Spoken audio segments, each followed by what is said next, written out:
बच्चों, आज हम पढ़ेंगे क्लास 8 की रेनबो टेक्स्ट बुक से फर्स्ट लेसन अनदर चांस, जो कि एक पोएम है, उसके word meanings, question answer and exercise. इस पोएम का अर्थ मैं पहले आपको बता चुकी हूँ। अगर आपने उस वीडियो को नहीं देखा है तो ऊपर आई बटन से या नीचे डिस्क्रिप्शन बॉक्स में मैंने उस वीडियो का लिंक ऐड कर दिया है, उससे आप इस पोएम का अर्थ समझ सकते हैं। और अभी हम देखते हैं इस पोएम की वर्ड मीनिंग्स। तो फर्स्ट वर्ड है यहाँ पर ऑफन, OFTEN। यहाँ पर जो टी लेटर है ये साइलेंट रहेगा। ऑफन मीन्स अक्सर। सेकेंड वर्ड है मिस्टेक। ये वर्ड आप लोगों ने बहुत सुना होगा, MISTAKE। मिस्टेक मीन्स गलती। थर्ड वर्ड है DESIRE, डिज़ायर। डिज़ायर मीन्स होता है तीव्र इच्छा। नेक्स्ट वर्ड है despair, DESPAIR, despair. Despair means पूर्ण निराशा। और इसमें लास्ट वर्ड है फेलियर, FAILURE। फेलियर मीन्स असफलता। सक्सेस वर्ड आपने सुना होगा, सक्सेस मीन्स सफलता, और उसका ऑपोजिट होता है फेलियर, विच मीन्स असफलता। और अब चलिए देखते हैं इस लेसन के कॉम्प्रिहेंशन क्वेश्चंस। तो फर्स्ट क्वेश्चन है यहाँ पर, why do we wish for another chance. हम अनदर चांस मतलब दूसरे मौके का या दूसरे अवसर की इच्छा क्यों करते हैं। और इसका आंसर है, we wish for another chance in order to correct our mistakes and make a fresh beginning.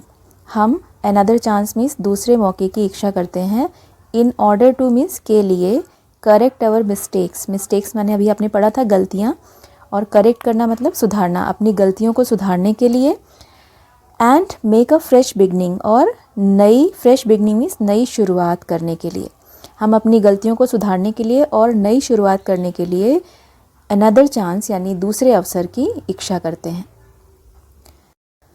Next question है, what does it take to make a brand new start. एक नई शुरुआत करने के लिए क्या लगता है या क्या चाहिए होता है। और इसका आंसर है, to make a brand new start, एक नई शुरुआत करने के लिए, we need to have a strong desire. हमें वी नीड टू हैव मतलब चाहिए होती है, अ स्ट्रॉन्ग डिज़ायर बहुत तीव्र इच्छा, to try once again with all our heart, कि हम विद ऑल आवर हार्ट मतलब अपने पूरे दिल से, ट्राई वंस अगेन एक बार फिर से कोशिश करें। एक नई शुरुआत करने के लिए हमें पूरे दिल से दोबारा कोशिश करने की एक तीव्र इच्छा चाहिए होती है। नेक्स्ट क्वेश्चन है, why should we never give up in despair. Despair means होता है निराशा। हमें निराशा में किसी काम को करने से क्यों नहीं छोड़ना चाहिए। और इसका आंसर है, we should never give up in despair. निराशा के कारण या निराशा के समय हमें किसी काम को करना नहीं छोड़ना चाहिए, बिकॉज क्योंकि there is always a new tomorrow. हमेशा एक नया आने वाला कल होता है, हमेशा एक नया कल आता है। And a hope to start everything afresh, और उसके साथ में एक होप यानी एक आशा आती है, टू स्टार्ट एवरीथिंग अफ्रेश, हर चीज़ की नई शुरुआत करने की।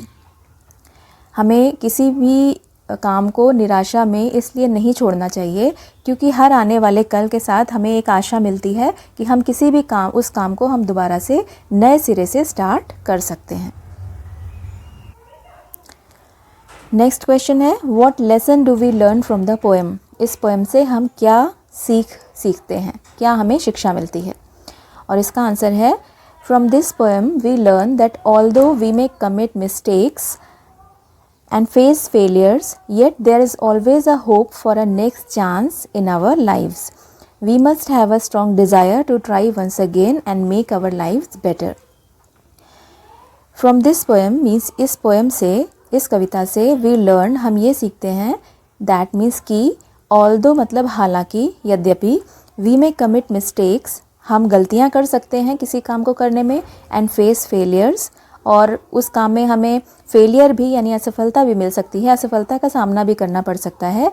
येट मीन्स फिर भी, there is always a hope, फिर भी हमेशा एक आशा रहती है, for a next chance in our lives, हाँ, कि हमें अपने जीवन में एक नेक्स्ट चांस, एक दूसरा मौका मिलेगा।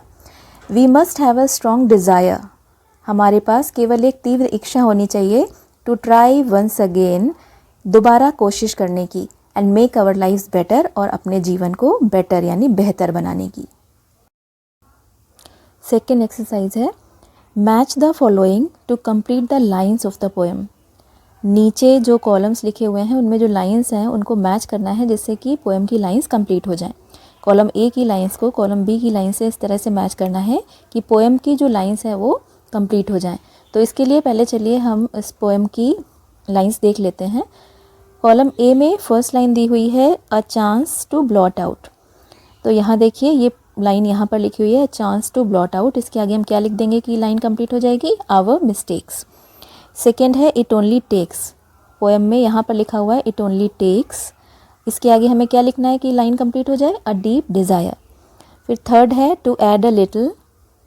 यहाँ देखिए इस जगह पर टू ऐड अ लिटिल, इसके बाद हमें क्या लिखना है जो ये लाइन कंप्लीट हो जाएगी, सनशाइन।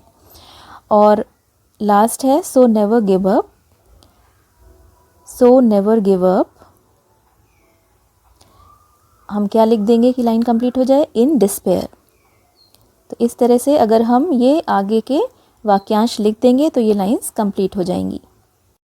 चलिए अब इसको मैच करते हैं। A chance to blot out को किससे मैच किया जाएगा, आवर मिस्टेक से। It only takes a deep desire to add a little sunshine and so never give up in despair. तो इस तरह से ये लाइंस बनेंगी। A chance to blot out our mistakes. It only takes a deep desire to add a little sunshine and so never give up in despair.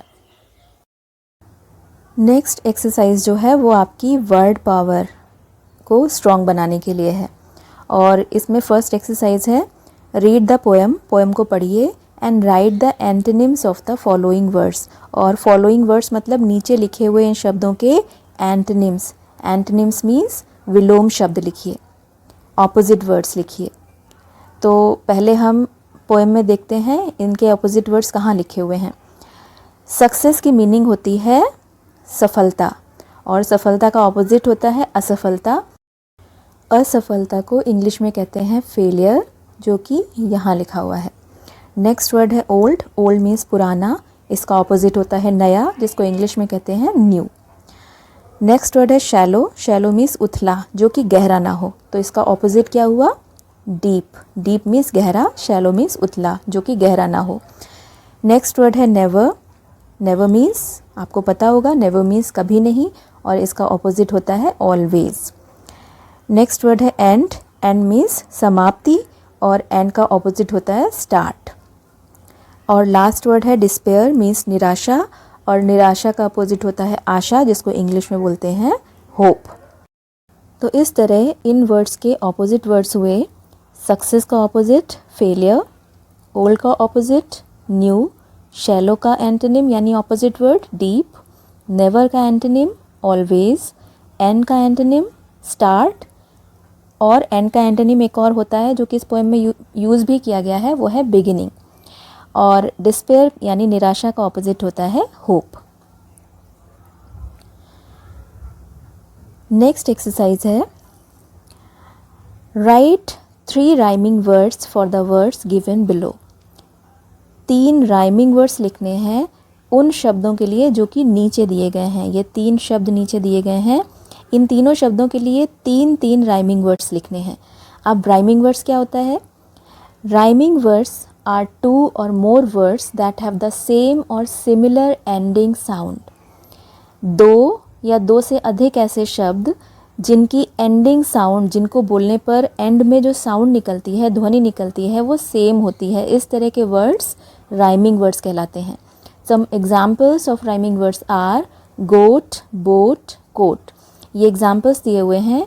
जब हम इन words को, ये अलग अलग वर्ड्स हैं, जब हम इनको बोलेंगे तो इनके एंड में जो साउंड निकलेगी, सुनने पर आपको एंडिंग साउंड जो है वो सेम सुनाई देगी, गोट, बोट, कोट। तो इस तरह के जो वर्ड्स होते हैं वो राइमिंग वर्ड्स कहलाते हैं। तो ये जो वर्ड्स दिए थे ये थे एट, फेस, चिन और न्यू। फर्स्ट वर्ड है यहाँ पर एट। चलिए देखते हैं कि एट से राइम करने वाले कौन कौन से वर्ड्स हो सकते हैं। यहाँ पर देखिए लिखा है गेट, रेट और डेट। ये सभी वर्ड्स 8 से राइम कर रहे हैं। ज़रूरी नहीं है कि आप इन्हीं वर्ड्स को लिखें, आपके माइंड में अगर कोई और वर्ड आ रहा है जो कि 8 से राइम कर रहा है तो आप उन वर्ड्स को भी लिख सकते हैं। फेस से राइम करने वाले वर्ड्स हो सकते हैं ट्रेस, ग्रेस एंड प्लेस। इसी तरह चिन से राइम करने वाले वर्ड्स हो सकते हैं ग्रिन, पिन एंड टिन। और न्यू से राइम करने वाले वर्ड्स हो सकते हैं फ्यू, म्यू एंड ग्रू। तो बच्चों ये थी लेसन 1 अनदर चांस के word meanings, question answer and exercise. I hope कि आपको ये अच्छे से समझ में आ गए होंगे। अगर आपको ये वीडियो हेल्पफुल लगा हो और इस तरह के और वीडियोस देखने हो, दूसरे लेसन्स के वीडियोस देखने हो, तो आप इस चैनल को सब्सक्राइब कर लें और चैनल की प्लेलिस्ट में जाकर अपने क्लास के दूसरे चैप्टर्स के वीडियोस को आसानी से आप देख पाएंगे।